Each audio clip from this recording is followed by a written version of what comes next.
This is Jocko Podcast number 138 with Echo Charles and me, Jocko Willink.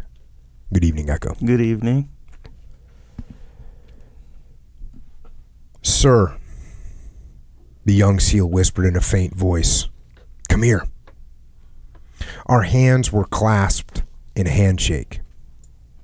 Not a formal handshake like two businessmen, but palm to palm with thumbs wrapped around the back of the hand like an arm wrestling contest.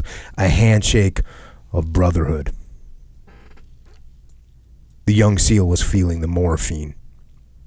I saw it in his eyes, but he was still there, still conscious and aware. He was everything a young man should be, smart, brave, athletic, funny, loyal, and tough. He had been shot in the leg about a half an hour before.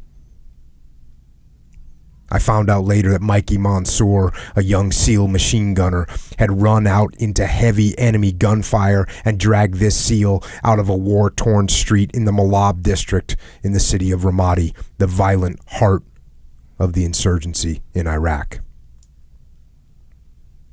The wounded SEAL now lay on a gurney in Charlie Med, the Camp Ramadi field hospital, where U.S. military surgical teams worked furiously to save the lives of gravely wounded troops almost every day. The bullet, a mammoth armor-piercing 7.62 by 54 millimeter round with a steel core, had entered his leg at the lower thigh, ripped apart flesh and bone inside his leg, and exited in his upper thigh close to the groin. It was hard to say if he would keep his leg. From the looks of the wound, my guess was no. He would lose it. The wounded SEAL's grip on my hand tightened, and he pulled me in, drawing me just inches from his face. I could tell he wanted to say something to me, so I turned and put my ear to next to his mouth. I wasn't sure what to expect. Was he scared or angry or depressed that he might lose his leg? Was he nervous about what might happen next? Was he confused? He took a breath and then whispered, "Sir, let me stay. Let me stay. Please, don't make me go home. I'll do anything. I'll sweep up around the camp. I can heal here. Please, please, please just let me stay with the task unit." There you go. Not scared, not angry, not depressed that he might lose his leg. Only concerned that he might have to leave our task unit. Task Unit Bruiser. Our task unit. Our lives. This SEAL was our first significant casualty. We had had guys catch some frag on previous operations. We had had some very close calls. But this was the first SEAL wounded from Task Unit Bruiser whose life would be forever changed by a grave combat injury.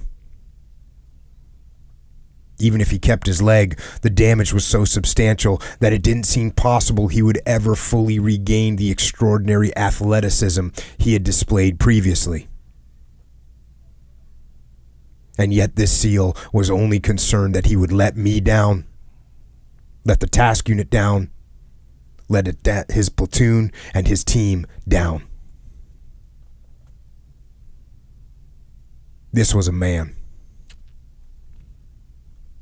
This was a true friend, a brother. This was a hero. Young, brave, and without question more concerned for his friends than for his own life. I was moved. I felt tears welling up in my eyes. I fought them back, and I swallowed the lump in my throat.